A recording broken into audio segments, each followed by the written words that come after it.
Yeah, I mean, you can just do this integral and it comes out to half.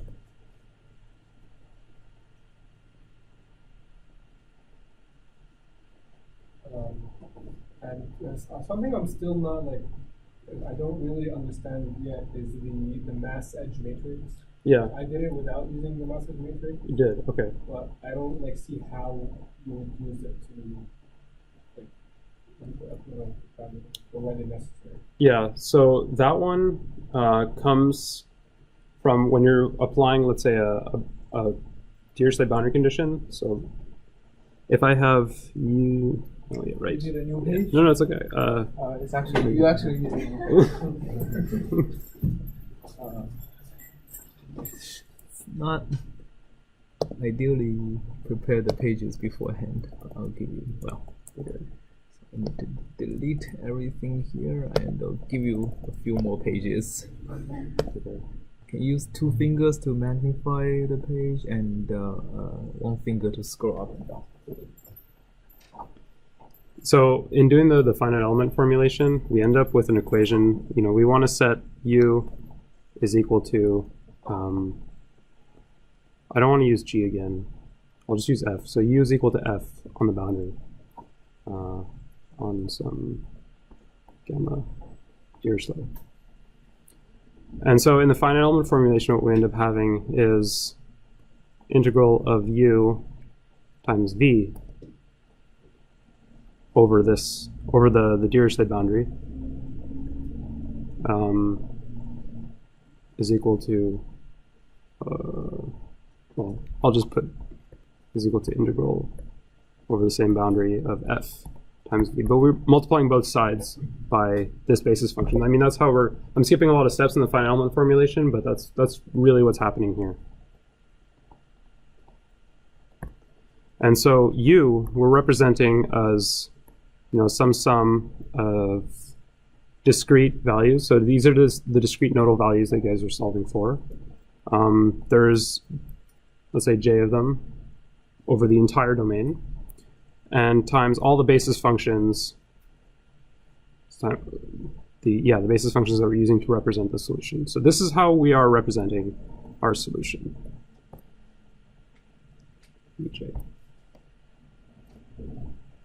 Okay. So when we do this, the type of finite element formulation that we were using was called the Galerkin finite element.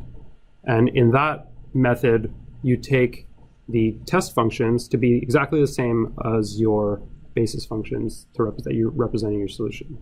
So it's just you know, that's the Galerkin finite element formulation. So these are also equal to, well, I'm not going to call it phi j. I'm going to call it phi I. And so that's where there's a multiplication that's happening here. I'm waving my hands a lot right now. If you can kind of imagine the matrix multiplications that are happening. But because of this multiplication, we end up with an integral of phi I, phi j over an edge, over the boundary. And now this is only non-zero when we're on an edge.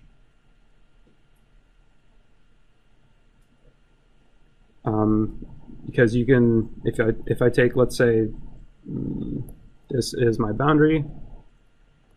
I've got a bunch of nodes on the boundary, and the hat functions would look something like this. Right?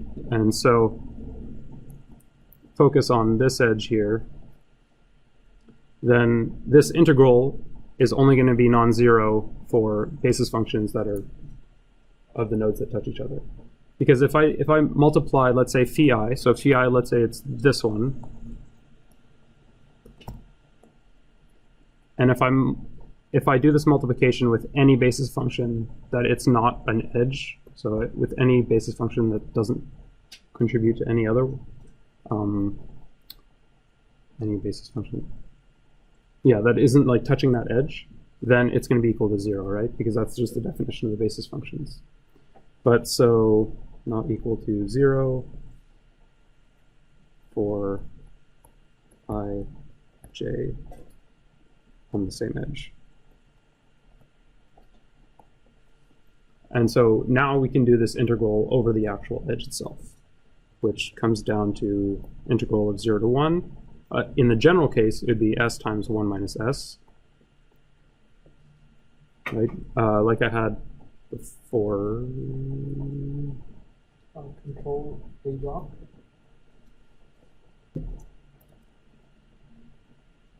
It's okay, it doesn't matter. Right, if I just blow up this edge here, I'm just reproducing it. This is s, and this is 1 minus s.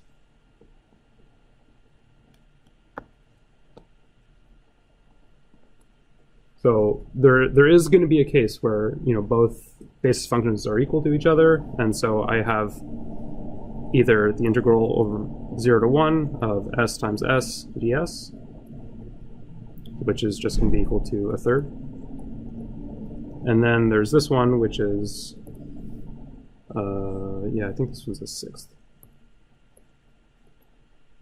And it becomes symmetric because I can, you know, swap this to, I can do the integral of 1 minus s times s, and it's exactly the same. So that's where this mass matrix of a third, 1/6, 1/6, and a third comes from.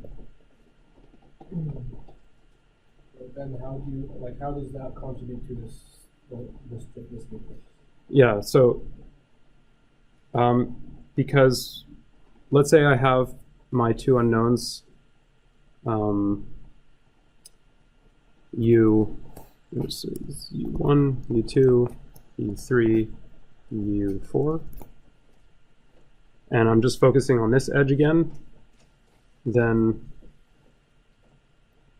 I'm going to end up with some 2x2 system because I'm going to have two equations for each of those nodes. And in this case, it's going to be U2 and U3, just for the edge that I've picked. Right, it's based on that hand waving that I was kind of doing with this. If you can imagine the linear algebra that's happening with these two basis functions and the summation over here. It's more compact to write it like this. And then, but we can, for the sake of argument, we can say this is m edge. You know, unless there's some coefficient missing. In general, there might be a coefficient there, so when everything's linear, you can just, you know, pre-compute that mass matrix that I pre-computed at the top of that for loop for you guys and save it. But in some cases, when it's nonlinear, you're going to have to redo that integration. And so that this would like override the matrix entry for like U2 and U3. Yeah. So what you're doing is you're computing like the local equations, and then what you need to do is then put them into the global matrix. And one way of doing that, so this is our big system, our big K matrix, and this is our solution. Well, let's say we were dealing with, you know, there's a row here, and this row corresponds to one of the unknowns on the boundary.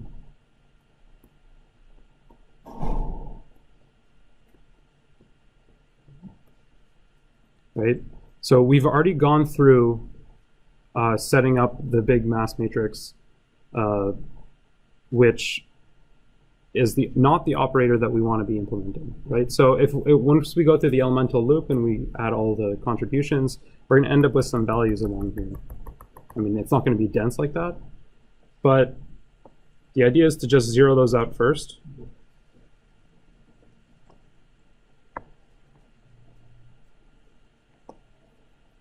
There's everything except for the dots.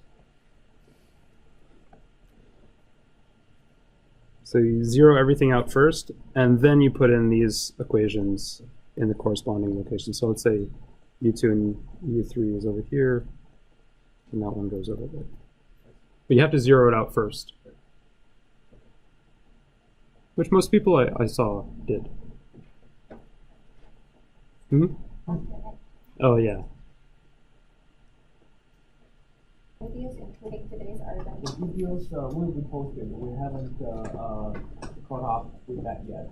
So we'll do that as soon as we can. So let's really thank Phil and Mohammed, who did a lot of work behind the scenes. All right, thank you all. Thank you. Thank you. Thank you. It's a pleasure. Yeah. Good luck on the exam. Yeah, good luck.